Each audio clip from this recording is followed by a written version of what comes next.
in a season opening event where drivers really didn't know one another. The Ghost Cup Series League on iRacing sure put on a show at Daytona. We're going to talk about that right here on Spin Move iRacing Network.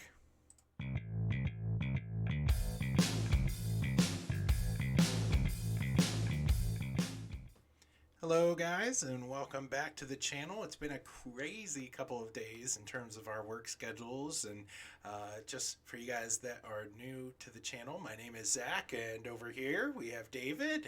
And we are going to be talking about through pre-race and post-race recap segments here on the channel, a featured iRacing league, and we're going to be covering a league that right now we both participate in, so we both have quite a bit of knowledge of what's going on in the Ghost Cup Series. Say hi to the internet, David. Hey, everybody. Looking forward to going over this race at Daytona. As you mentioned, it was the season opener, and man, some things I expected, but definitely some surprises in there that we didn't expect. Most certainly, a lot of things that we didn't expect. Actually, a race that I believe had three cautions in it, maybe four, and really, with a full field, the group in Ghost really seemed to behave themselves. It was at times a bit of a train going around Daytona, but nevertheless, the guys who knew how to race eventually wound up coming to the top. We're going to be talking about some of the guys that we mentioned earlier in our pre-race show rising to the occasion. But first things first, let's talk about the winner here in the season opener. That would be DJ Daniel. And David, if I remember right, you're the guy who picked him. I sure was. And, DJ is one of those drivers that just seems to have a knack for finding his way to the front. Qualified on pole, so didn't have a lot to do as far as going through the field from his starting position.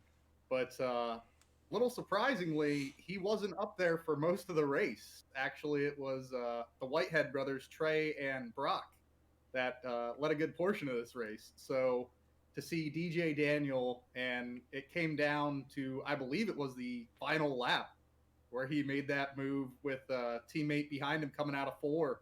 It was just awesome to watch.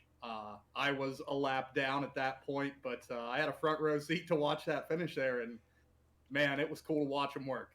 Absolutely. And we talked about how DJ Daniel is one of those drivers in this series that we're going to be talking about quite a bit, right? He is going to be fast nearly everywhere we go, and just because of our experience racing with him. But it was not the DJ Daniel show up front at Daytona. In fact, it was both Trey and Brock Whitehead being up front early and often.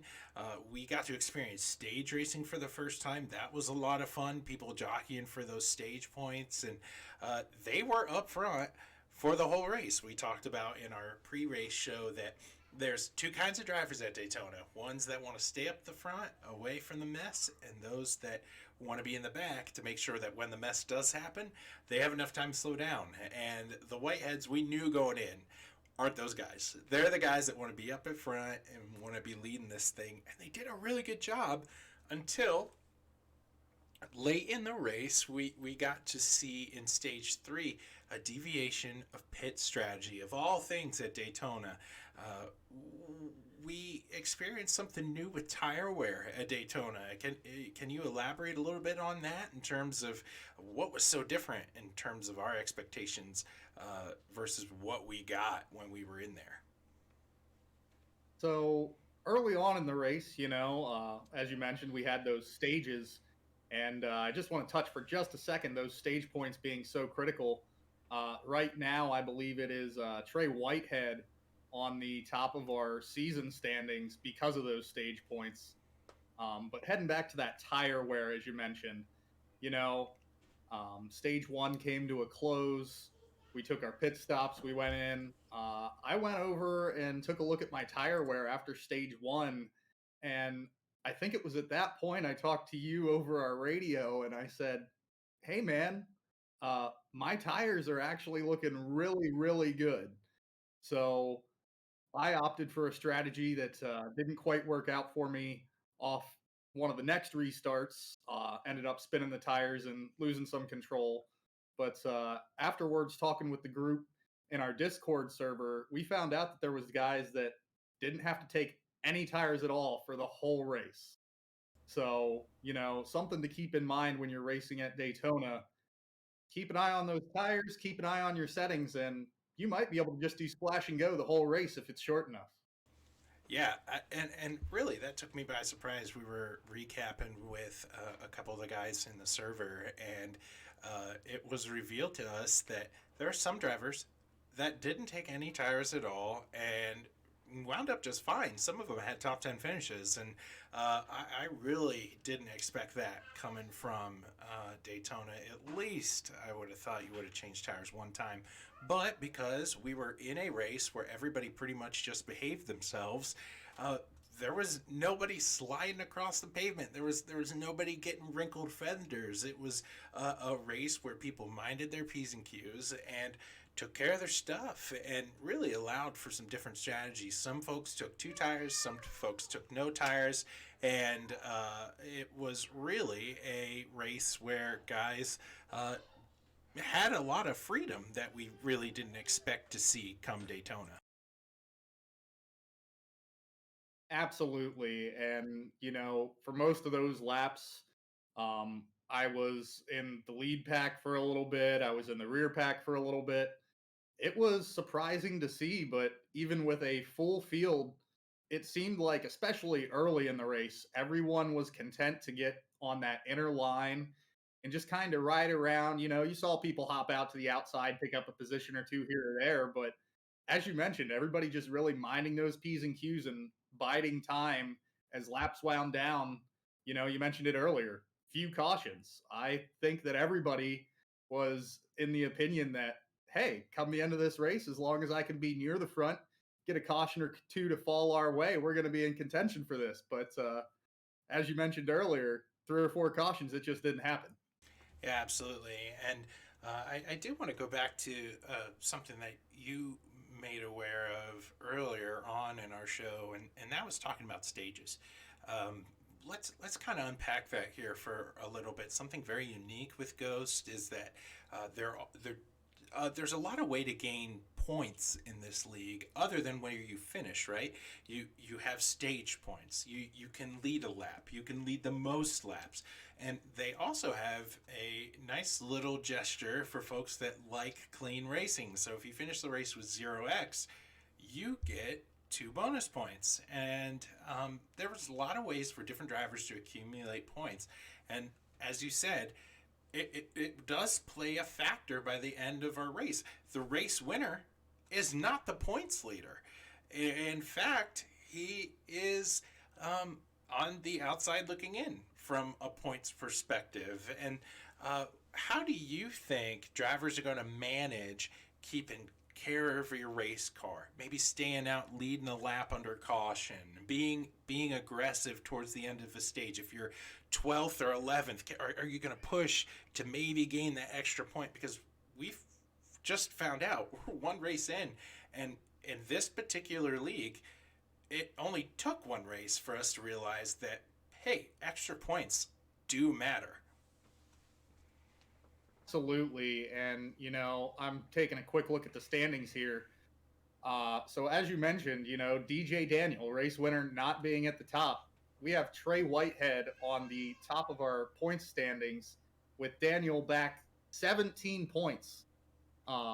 So, for sure, something that you have to think about here is, how does something like that happen?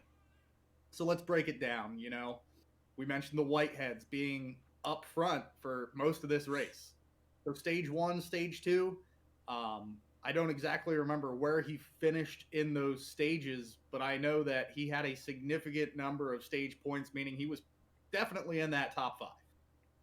So you add those points in. Trey Whitehead had the most laps led for the day. There's an additional 2 bonus points.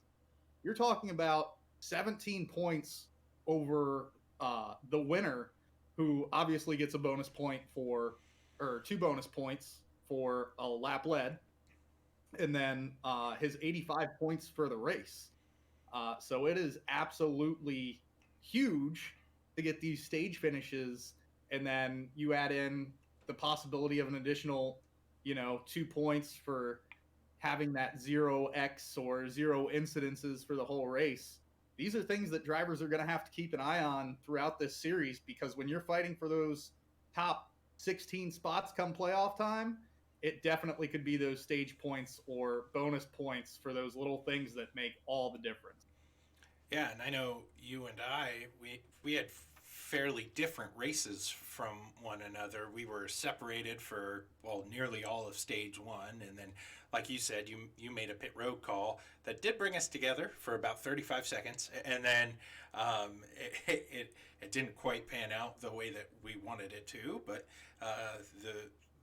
the reality was, at the end of stage one, I think I finished like 13th or something like that. So I was on the outside looking in, but I was really trying to push for stage points. Well, at the end of stage two, I finished 7th. And for me, that feels like a win where, okay, I got some stage points today. And if I finish where I think the car can get me to, it's going to be a pretty decent points day. And in fact, I was 11th coming out of turn 4. I was in a line with a group of people, and I figured, okay, well, if I just step out, maybe I'll get a top 10. And I eventually I lost a couple positions, and I finished 13th in the race.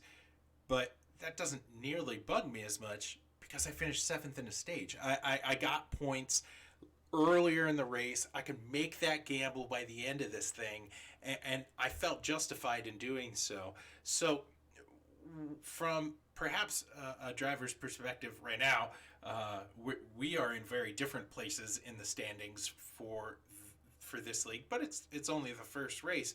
How does a driver who finds themselves, maybe 20th, 25th, 30th in points, are they now racing every race forward? Like I'm going to try to stack stage points, or are they just concentrated on, hey, let's just get decent finishes. Let's race the race backwards and try to aim for wherever I'm going to finish at the checkered flag. It's a bit early in the season to really tell how everyone is going to do it. But speaking from that position, I believe somewhere around 30th, maybe 31st in those point standings. And I mentioned in our pre-race show last week, I am not the driver to be up there come the end of the race. It's just not where I expect to be with all these skilled drivers that we're racing around on a week-to-week basis. So for me, I am really setting the goal of what can I do? How can I get up there early in the race to hit these stage points and really maximize my opportunity to go for some of those bottom spots in the playoffs? Top 16 drivers make it in. If I can just make it down to that 15th, 16th spot, I have a chance to fight my way through and keep on going, as they say, for the playoff spots. So it'll be interesting to see how other drivers react, but I think it is a little early to start seeing that strategy of I'm going to stay out and get my stage points versus drivers that, hey, Trey Whitehead, leader of the points already. I think he's still going to, race his best and earn those points now, but later in the season, we might see some of those drivers saying, hey, stage points, not as critical for me to make it in. Or those drivers that are in, where I'm at now, that position down near the bottom of the leaderboard, hey, I need every single stage point I can get, and I need consistent finishes. So to recap, really from Daytona, we learned a lot about this league. A lot of clean racing, even though the field was packed. We also learned that the field is stacked because drivers were able to be consistent all day long, and yet the guys that we knew were going to be strong rose to the top at the end of this thing. This league has already provided for us after one race at Daytona. The extra points are to be had, and they do matter because the winner of this race isn't the points leader of this league. Lots of interesting things to get from Daytona. David, what are your final thoughts as we leave Daytona? And we're going to have another show here soon prepping for Atlanta, but what are some final thoughts on your end as we leave Daytona? Coming out of Daytona, I'm really, really excited for the rest of this season. Super speedways are notorious for having those big incidents and, yellow flags, especially near the end of the race. For how clean these drivers kept it, and there was multiple drivers that earned those bonus points for having zero incidents throughout the race. I think we have a really clean group of drivers, and for a field that 41 cars in our season opener, I find that just amazing. So I am looking forward to the clean racing and working together with some of these guys to see what we can do, especially coming up here at Atlanta. Yeah, and absolutely. And a lot of the credit goes to Chris Hubka, the admin of the league, kind of making sure that these people that are coming in through recruitment races race clean, do it the right way. So, good show to be watching on SRM, and find them on Facebook, and that'll direct you to the YouTube pages that you need to go and find this league. It's quite a watch. If you haven't started watching, you haven't missed a lot, but yet it is a lot of material to go over. We hope we did a good job recapping for you the Daytona 250, and we will see you here real soon on the Spin Move iRacing Network. My name is Zach, and for my partner David, keep on racing, and we'll see you again real soon.